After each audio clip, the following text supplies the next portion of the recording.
Merci Natacha Apana de répondre à notre invitation à présenter votre nouveau roman Rien ne t'appartient, paru chez Gallimard.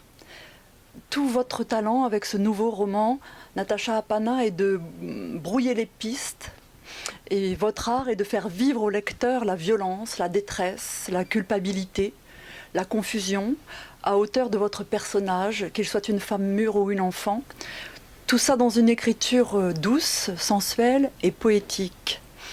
Est-ce qu'on peut qualifier votre roman de thriller ou de roman à suspense? J'aime bien que le lecteur qualifie comme il veut ce qu'il lit. Je n'écris pas avec une intention de genre. Je n'écris pas en me disant je vais faire un thriller ou je vais faire un roman à clé ou je vais faire un roman noir. En revanche, je voulais instaurer le trouble dans la première partie. Plus que le trouble, je voulais instaurer l'indistinction entre ce qui est réel et ce qui est imaginé, entre ce qui est passé et ce qui est à venir. Et ce trouble-là passait par le langage, par la ponctuation, par la manière dont les mots de cette femme qui s'appelle Tara dans la première partie, donc par la manière dont ces mots épousent ou n'épousent pas son état d'esprit. Pouvez-vous nous dire de quoi ou de qui, de quelle matière est née votre héroïne Tara? Elle est née, je dirais, il y a très longtemps, comme dans un conte. J'ai eu l'idée d'elle, c'est une vapeur d'elle plutôt. Entre mon deuxième et mon troisième roman, je voulais raconter l'histoire d'une femme. Je ne connaissais pas encore son âge, mais dans ma tête, elle était plutôt jeune et qui, après un accident, perdait la mémoire immédiate et se retrouvait assaillie par quelque chose dont elle ne savait que faire. Et c'est une idée qui est restée ainsi pendant plusieurs années. J'y travaillais, je retournais à ce métier très régulièrement, dans le sens le métier de la couture, le métier de la broderie, et j'ai l'impression qu'au fur et à mesure des années, je l'ai aiguisée, ou alors elle s'est aiguisée sous mes doigts, sous ma langue, sous aussi tout ce que me venait du monde, le destin des femmes, le destin des petites filles, la manière dont on les enferme, la manière dont la géographie d'un lieu affecte votre vie. Et donc voilà, et donc j'ai cheminé avec elle presque 15 ans jusqu'à ce que je découvre, c'est pas une découverte, je crois que c'est le travail, jusqu'à ce que je mette au point la forme de cette histoire et la manière dont elle raconte cette histoire. C'est un livre qui parle de l'oubli, mais de l'oubli pour survivre. Et peut-être, je l'ai dit tout à l'heure, de culpabilité. Est-ce que c'est ce que vit Tara? Et encore même peut-être du silence qui accompagne celle qui a survécu. C'est un livre de l'oubli nécessaire. C'est un livre où la nécessité du non-dit est présente, où il n'y a pas d'injonction à la vérité.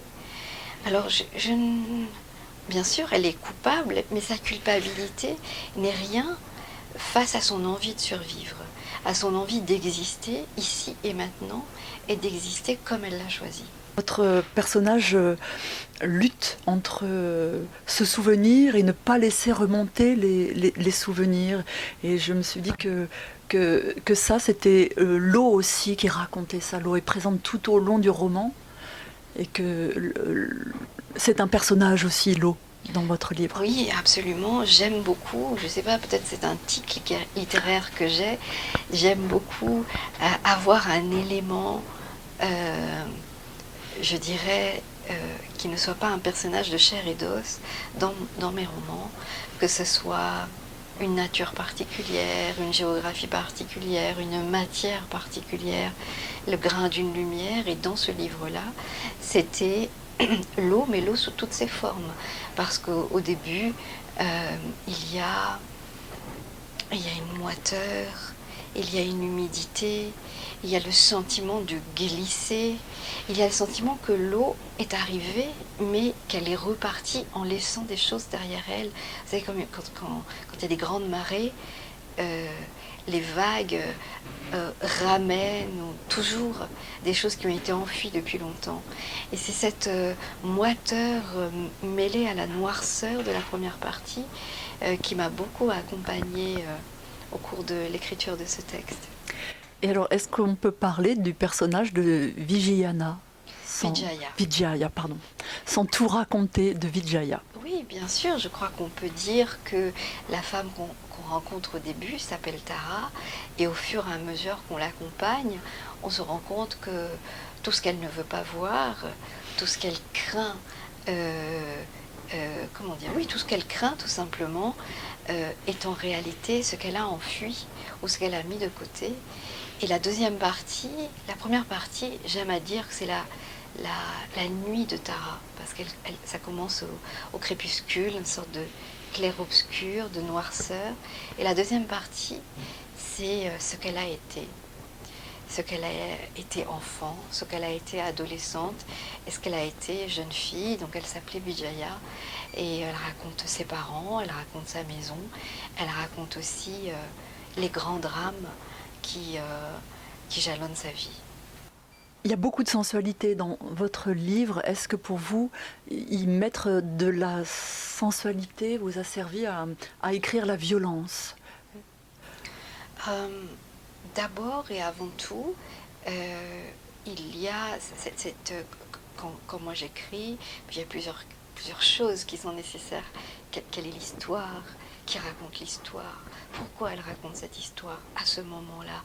Quelle est donc la nécessité? Vous savez, on est dans une librairie, il y a tant de livres avant nous, en même temps que nous, après nous. Donc, comment faire pour que cette histoire-là ait un sens? Et puis, il y a une question que je me pose de plus en plus, qui devient de plus en plus obsédante pour moi, c'est l'endroit où je me place pour écrire cette histoire-là et l'endroit où le personnage se place. Certains livres sont écrits du point de vue du chagrin, du point de vue de la vengeance, du point de vue de l'analyse ou de l'observation. Et pour Tara, c'est un livre qui est écrit du point de vue de son corps. C'est un livre qui est pour elle, en tout cas la manière dont elle parle d'abord de comment elle a ressenti les choses. Et quand je dis ressenti, c'est pas juste ce mot-là, j'ai ressenti comme quelque chose d'impressionniste. Non, elle se souvient du goût, elle se souvient des odeurs, mais elle se souvient aussi de l'empreinte d'une caresse de sa mère, la manière dont son père l'embrassait sur le front, le bruit d'une balle. Elle se souvient aussi de l'amour avec ce garçon. Donc, pour moi, ça faisait partie, si vous voulez, de la matière même littéraire de ce livre-là. Quel livre ou quel auteur aimeriez-vous partager avec vos lecteurs aujourd'hui, Natacha Appanah? Aujourd'hui, et hier et avant-hier aussi, j'aimerais partager un roman qui a été traduit en français, je crois, au début de cette année, qui s'appelle Hamnet, d'une autrice irlandaise, Maggie O'Farrell. C'est un roman qui raconte l'histoire d'un dramaturge qui s'appelle William et qui a des enfants et qui va souvent à Londres pour écrire ses pièces, mais un de ses enfants meurt de la peste. Donc c'est un roman qui est une romantisation, je ne sais pas comment on pourrait dire ça, de la vie de Shakespeare et de la manière dont il a écrit Hamlet. Mais son fils s'appelait Hamnet. Et dans l'ancienne Angleterre, enfin dans l'Angleterre du XVIIe, ces deux prénoms-là se confondaient.